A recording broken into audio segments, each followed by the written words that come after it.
اللہ الرحمن الرحیم۔ السلام علیکم، تحفہ یا علی مدد۔ والعصر نیوز بلیٹن کے ساتھ علی رضا حاضر خدمت ہے۔ سب سے پہلے ہیڈ لائنز۔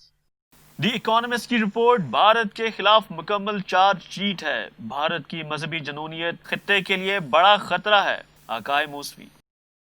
سندھ حکومت کل عدم جماعتوں کے خلاف مناسب کارروائی کا فوری آغاز کرے۔ ٹی این ایف جے صوبائی کونسل سندھ کا بڑا مطالبہ۔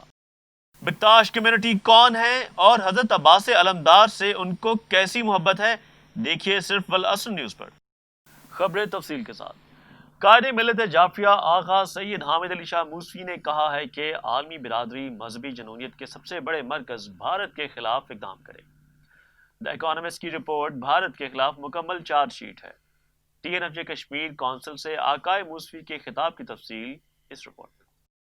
سپریم شیعہ علماء بورڈ کے سرپرست اعلیٰ قائد ملت جعفریہ آغا سید حامد علی شاہ موسوی نے کہا ہے، بابری مسجد کی تاراجی نے بھارتی جمہوریت پر سیاہی مل دی۔ چانکیہ نگر میں کوئی مسجد، گردوارہ، گرجا محفوظ نہیں۔ عالمی برادری مذہبی جنونیت کے سب سے بڑے مرکز بھارت کے خلاف اقدامات اٹھائے۔ اکانومسٹ کی رپورٹ بھارت کے خلاف مکمل چارج شیٹ ہے۔ بھارت ہمسائے ممالک سے متواتر چھیڑ چھاڑ کر کے علاقائی امن کے ساتھ کھیل رہا ہے۔ آئی ایس پی آر کے فراہم کردہ بھارتی دہشت گردی کے ثبوتوں نے ایک بار پھر مودی کا مکروہ چہرہ دنیا پر آشکار کر دیا ہے۔ مکتی باہنی کارکن ہونے کے ناطے نریندر مودی آج بھی پاکستان کی سلامتی پر حملہ آور ہے۔ مسلم فرمانروا اپنی حکمرانیاں بچانے کی فکر سے باہر نکلیں، متحد ہو کر عالم اسلام کو استعماری اور صہیونی عزائم سے بچائیں۔ حکومت اپوزیشن ایک دوسرے کو نیچا دکھانے کی تگ و دو کے بجائے قوم و ملک کے اہم مسائل پر توجہ دیں۔ حیدری شجاعت کے امین میجر شبیر شریف جیسے سپوتوں کا خون قوم کو دشمن کے سامنے ڈٹے رہنے کا درس دے رہا ہے۔ ان خیالات کا اظہار انہوں نے ٹی این ایف جے کشمیر کونسل کے وفد سے خطاب کرتے ہوئے کیا۔ آغا سید حامد علی شاہ موسوی نے کہا کہ بھارت نے چانکیہ کی پالیسی پر عمل کرتے ہوئے حیدرآباد، جوناگڑھ، مناوادر کے علاقے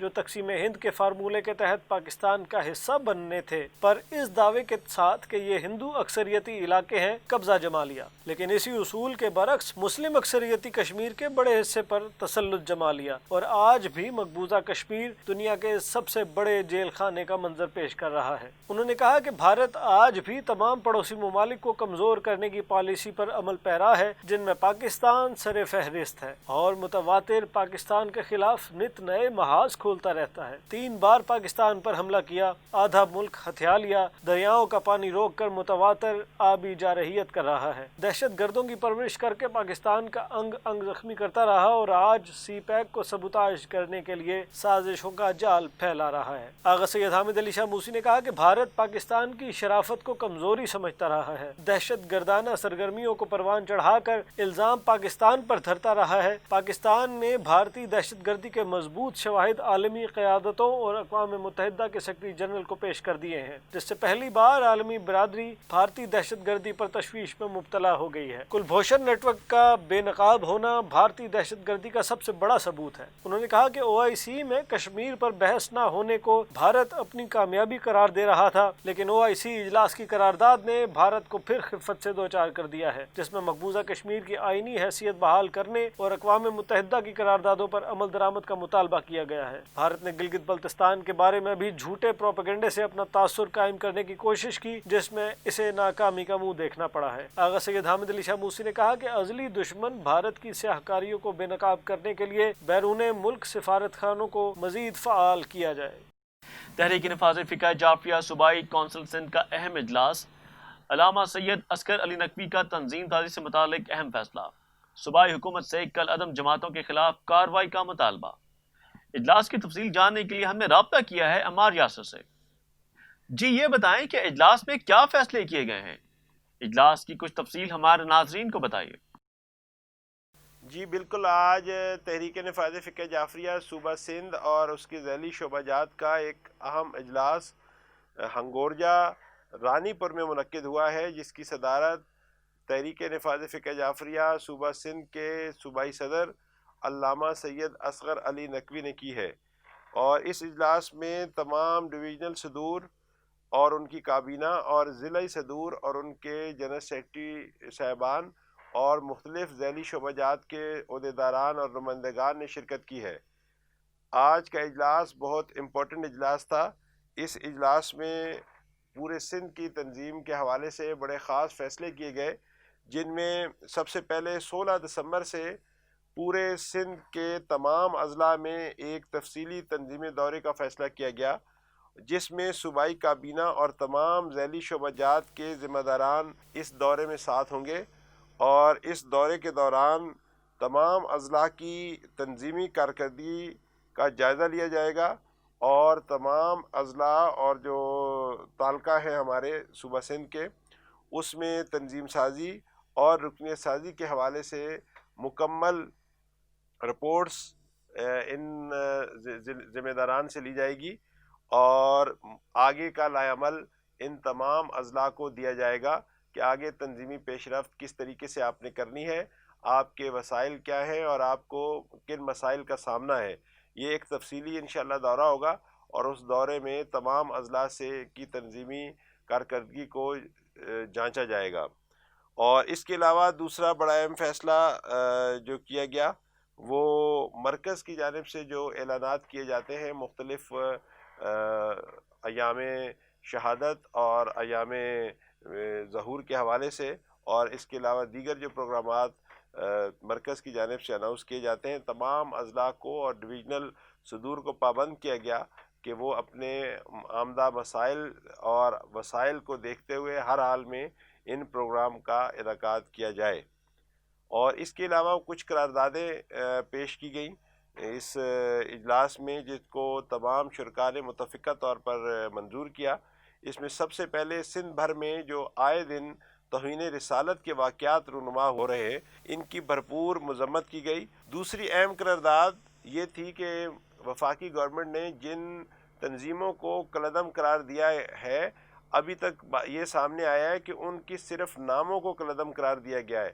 تمام شرکاء نے یہ بھرپور انداز میں مطالبہ کیا کہ یہ کافی نہیں ہے کہ صرف جماعتوں کے نام کو کالعدم قرار دیا جائے، بلکہ ان کے جو ممبران ہیں، جو عہدیداران ہیں، جو ذمہ داران ہیں، ان کو کالعدم قرار دیا جائے اور ان کی سرگرمیوں کے اوپر پابندی لگائی جائے۔ اور صوبائی حکومت سے ایک اور قرارداد میں بھرپور مطالبہ کیا گیا کہ امن کمیٹیوں میں اور دیگر جتنے بھی حکومتی فورمز ہیں، ان میں کالعدم عناصر کی حوصلہ شکنی کی جائے، اور ان عناصر کو حکومتی اجلاسوں میں کسی طور پر بھی شرکت کی اجازت نہیں ہونی چاہیے۔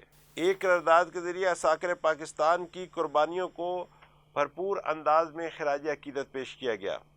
آخر میں قائد ملت جعفریہ آغا سید حامد علی شاہ موسوی النجفی کے قیادت پر بھرپور اعتماد کا اظہار کرتے ہوئے اس عزم کا اظہار کیا گیا کہ ہمیشہ کی طرح صوبہ سندھ کے تمام کارکنان، ذمہ داران، عہدیداران قائد ملت جعفریہ آغا سید حامد علی شاہ موسوی النجفی کے حکم پر لبیک کہنے کے لیے ہمہ وقت تیار ہیں۔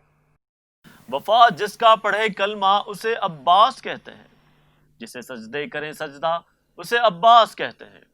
یورپ کے قلب میں آباد بکتاش کمیونٹی کی حضرت عباس علمدار علیہ السلام سے لازوال محبت پر مبنی خصوصی رپورٹ قاسم الحسینی کی زبانی۔ کیا آپ جانتے ہیں کہ یورپ کے قلب میں ایک ایسی قوم آباد ہے جو عشاق حضرت عباس علمدار ہیں؟ کہا جاتا ہے کہ وہ نصیریوں سے ایک قدم آگے بڑھ گئے ہیں۔ جی ہاں، نصیری جن کے بارے میں مشہور ہے کہ وہ ربوبیت علی کا عقیدہ رکھتے ہیں۔ ہم بازوئے شہ کی جو عطا کہہ دیں گے، زینت دہے بزم شہداء کہہ دیں گے، عباس کو ہم صورت حیدر نہ کہو، سن لیں گے نصیری تو خدا کہہ دیں گے۔ البانیہ کی بکتاش کمیونٹی اہل بیت علیہم السلام بالخصوص اقلیم وفا کے تاجدار حضرت عباس علمدار سے محبت میں اپنی مثال نہیں رکھتے۔ بکتاش کمیونٹی جو البانیہ کی کل آبادی کا 22 سے 25% ہیں، 5 صدیوں سے زائد عرصے سے یہاں آباد ہیں۔ یہ کیتھولک کلیسا اور آرتھوڈاکس کلیسا کے پیروکاروں کے محاصرے میں بھی رہے، اور بارہا ان کے درمیان جنگیں اور لڑائیاں بھی ہوتی رہیں، جو آج بھی بسا اوقات رونما ہو جاتی ہیں۔ دوسری جنگ عظیم کے اختتام اختتام کے بعد نصف صدی پر محیط کمیونسٹوں کے استبدادی حکومت کے دوران اس ملک میں ہر قسم کے مذہبی اعتقادات پر پابندی عائد کر دی گئی تھی۔ اکثر مذہبی رہنماؤں کو یا تو ملک بدر کر دیا گیا یا پابند سلاسل اور بعض کو ظلم و جبر کی سولی پر بھی لٹکایا گیا۔ 90 کی دہائی کے اوائل میں کمیونسٹوں کے زوال کے ساتھ اہل البانیہ نے مذہبی نظریات کی تجدید کی۔ علوی فرقے اور بکتاش کمیونٹی کے مذہبی قائدین اور رہنماؤں نے مل کر اپنے پیروکاروں میں مذہبی احساس کو زندہ کیا۔ مذہبی رسومات پر لگائی جانے والی پابندی کی وجہ سے البانیہ میں کئی مذہبی آداب و سنن فراموش کیے جا چکے تھے، لیکن اہل بیت علیہم السلام کا نام اور ان کی یاد کبھی بھی البانی ملت کے ذہن سے نہیں مٹائی جا سکی۔ یہ جان کر آپ کو طمانینت کا احساس ہوگا کہ البانیہ میں پورے ملک میں یوم عاشورہ پر سرکاری تعطیل ہوتی ہے اور محبان اہل بیت حکومتی اہلکاروں اور رہنماؤں کی موجودگی میں مختلف مقامات پر عزاداری کا انعقاد کرتے ہیں۔ البانیہ کا ایک امتیاز حضرت عباس علمدار علیہ السلام سے موسوم ہونا بھی ہے۔ مکتب بکتاشیہ کا یہ عقیدہ ہے کہ واقعہ کربلا میں حضرت عباس علمدار علیہ السلام، جنہیں یہاں عباس علی کے نام سے یاد کیا جاتا ہے، سرزمین کربلا سے گھوڑے پر پرواز کرتے ہوئے البانیہ میں قلعہ کوہ تومور پر تشریف لائے، جہاں زیارت حضرت عباس کی درگاہ بھی موجود ہے اور آپ کے قدموں کے نشانات اب بھی وہاں مرجع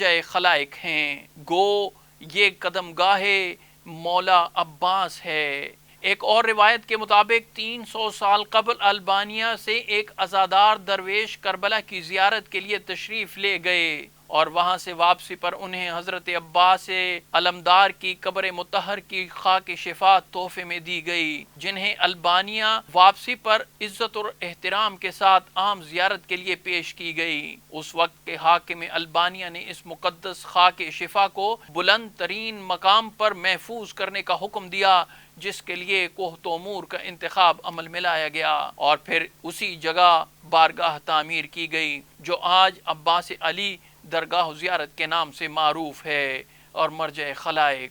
ہر سال اگست کے مہینے میں فرقہ بکتاشیہ کے ہزاروں لاکھوں پیروکار زیارت کے لیے کوہ تومور کا رخ کرتے ہیں۔ روس کی شکست و ریغ کے بعد زیارت گاہ عباس علی کے زائرین کی تعداد میں روز بروز اضافہ ہوتا چلا جا رہا ہے۔ کوہ تومور کے نزدیک شہر برامکا میں ایک ہفتے تک یہ رسومات جاری رہتی ہیں۔ کوہ تومور کے نزدیک شہر جورود میں تقریباً ہر چیز مراسم کے نام سے مختص ہے۔ اس زیارت گاہ کی طرف آنے والے اکثر افراد قلعہ کے دشوار گزار راستے کو پیدل طے کرتے ہیں، جبکہ وہ لوگ اپنے ساتھ قلعے پر قربانی کے لیے گوسفند بھی لے جاتے ہیں۔ قلعے کے نیچے ایک بارگاہ تعمیر کی گئی ہے جہاں اکثر لوگ جمع ہوتے ہیں اور دوسری زیارت گاہوں کی طرح وہاں بھی ایک ہفتہ زائرین کی خدمت کی جاتی ہے۔ 22 اگست کے دن اصل رسومات بکتاشیہ کمیونٹی کے سربراہوں کی موجودگی میں منعقد کیے جاتے ہیں۔ زیارت کی رسومات کو انجام دینے کے لیے کمیونٹی کے راہبروں کی طرف سے ظہرانے کے لیے زائرین قلعہ کے نیچے موجود بارگاہ میں آتے ہیں اور پہاڑ کے ارد گرد بھی لوگ قربانی کرتے ہیں اور گوشت پکا کر کھلاتے ہیں۔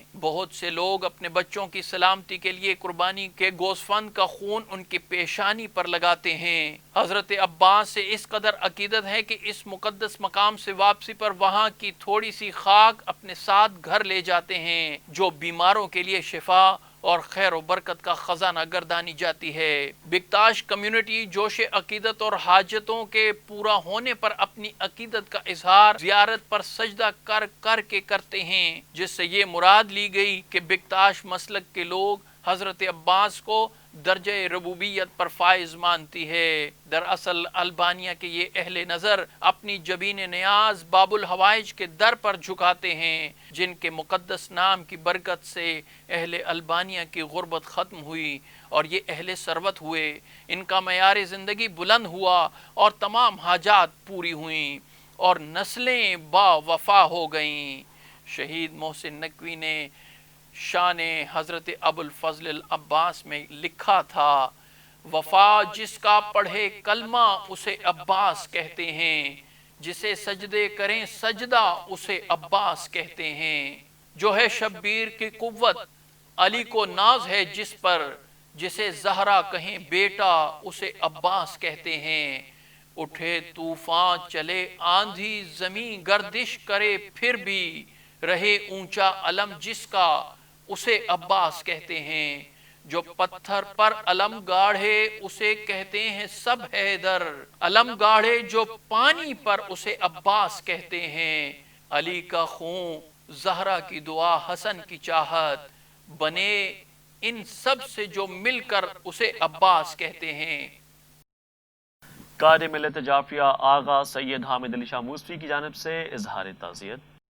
ٹی این ایف جے خیبر پختونخوا کے سابق صدر سردار عباس علی قزلباش کی وفات، ٹی این ایف جے راولپنڈی کے کارکن اسد چوہان کی والدہ مولانا زاہد الحسن نقوی کے خسر سید انوار حسین شاہ اور ایم او برطانیہ کے رہنما غضنفر میر کی والدہ اور ٹی این ایف جے خیبر پختونخوا کے امداد حسین میر مرحوم کی اہلیہ کے انتقال پر قائد ملت جعفریہ آغا سید حامد علی شاہ موسوی نے گہرے دکھ کا اظہار کیا ہے۔ مرحومین کے لواحقین سے الگ الگ تعزیتی پیغامات میں آقائے موسوی نے مرحومین کے درجات کی بلندی اور پسماندگان کے لیے صبر جمیل کی دعائیں کی ہیں۔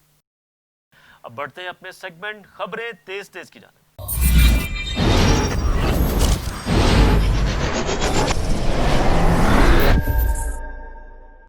تلہ گنگ نمائندہ والعصر نیوز سید تصدق شاہ کے مطابق غلام عباس بلوچ، محسن عباس بلوچ کے زیر اہتمام امام کوٹ حسینیہ تلہ گنگ میں سالانہ مجلس عزا منعقد ہوئی، جس سے شوکت رضا، ذاکر علی رضا کھوکر، علامہ علی ناصر تلہاڑہ، علامہ علی حسین، ذاکر علی عمران اور دیگر نے خطاب کیا۔ پشاور میں تحریک نفاذ فقہ جعفریہ خیبر پختونخوا کی صوبائی کونسل، ذیلی شعبہ جات مختار فورس والنٹیئرز، مختار آرگنائزیشن، مختار ایس او، ابراہیم اسکاؤٹ کا اہم ترین اعلیٰ سطحی اجلاس زیر صدارت صوبائی ناظم الامور حاجی آغا عباس کیانی منعقد ہوا، جس میں سرپرست اعلیٰ ایس اے کاظمی، صوبائی صدر سید غضنفر علی شاہ، سینئر نائب صدر علامہ ملک اجلال حیدر الحیدری، نائب صدر ذوالفقار حیدر جمیل، نائب صدر ماسٹر یوسف حسین، جنرل سیکرٹری ابو جعفر کیانی، رابطہ سیکرٹری علامہ خورشید حیدر جوادی، قبلہ جوہر عباس کربلائی، ساجد کربلائی، لیاقت کیانی، حیدر علی، علی شان کیانی، نفیس رضوی، ذوالنورین حیدر اور دیگر نے شرکت کی اور اپنے اپنے شعبہ کی کارکردگی رپورٹ پیش کی۔ ام البنین WFP گرلز گائیڈ اور سکینہ جنریشن کی رپورٹ ان کے محرم لیاقت علی کیانی نے پیش کی۔ اجلاس میں کوہاٹ، پارا چنار، مردان، پشاور اور ہری پور سے عہدیداران نے شرکت فرمائی۔ شکرگڑھ سے نمائندہ والعصر عمران عارف کے مطابق بدوچیدہ تحصیل قلعہ احمد آباد ضلع ناروال میں سید ذیشان حیدر بخاری المعروف شانی شاہ اور برادران کے زیر اہتمام سالانہ مجلس عزا و ماتمداری منعقد ہوئی۔ مجلس عزا سے علامہ حافظ تصدق حسین، ذاکر کامران عباس BA، ذاکر غلام عباس صدفی، مولانا عابد حسین عابد، مولانا نسیم عباس نے خطاب کیا۔ مشہور نوخہ خان عابد ناصر افجنگ اور خان اصغر خان سیالکوٹ نے ماتمی سنگتوں کے ساتھ نوخہ خوانی کی۔ ضلع بھر سے مومنین کی بڑی تعداد نے شرکت کی۔ اہم قومی، ملکی اور بین الاقوامی خبروں سے باخبر رہنے کے لیے یوٹیوب پر ہمارے چینل کو سبسکرائب کیجیے اور فیس بک پر والعصر نیوز کو فالو کیجیے۔ اس کے ساتھ ہی اجازت دیجیے۔ اللہ حافظ، مولانا کے بعد۔